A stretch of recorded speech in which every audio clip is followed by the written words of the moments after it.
That's what Mordecai was calling upon Esther to do. And folks, I would argue this, is that is exactly what God has called all of us to be doing today. To not just sit around and lament and cry about our personal circumstances, good or bad, whatever it might be, whether it's in our personal lives, whether it's in the life of the church, whether it's in the world around us, but instead, not just to cry about it, but instead to act, to do something, to realize that God in his sovereignty has placed all of us in such a time as this today, not just to sit on our hands and do nothing, but to courageously be used in his sovereign plan for his glory's sake and for the good around us. That is what he has called us to do.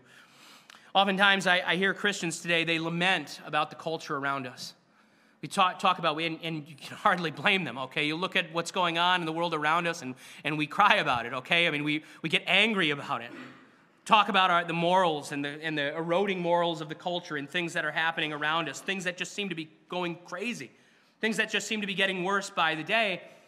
But unfortunately, oftentimes is that the lament, the crying about it, seems to be where it oftentimes ends for the Christian. Crying over what happens is usually where that conversation stops. And the same could be said of those who complain about the church, looking back on things like the good old days and lamenting over the current condition, okay?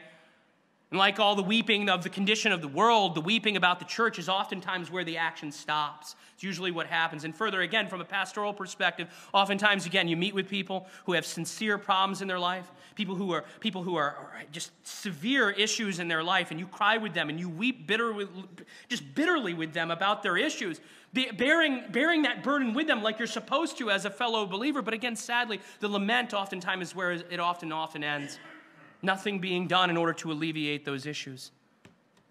But folks, God has not called us to simply cry about it. God has not called us to simply lament about what is going on in our lives and the life of our church and the life of our world around us. God has called us to action. He has called us to action. God has placed us in such a time as this, in the circumstances that we are all now living, to do something about it. To do something about it. He's put us in the positions that we are in life in order that we might have the privilege of being used for the glory of God, for his glory's sake, in the tapestry of his sovereign plan.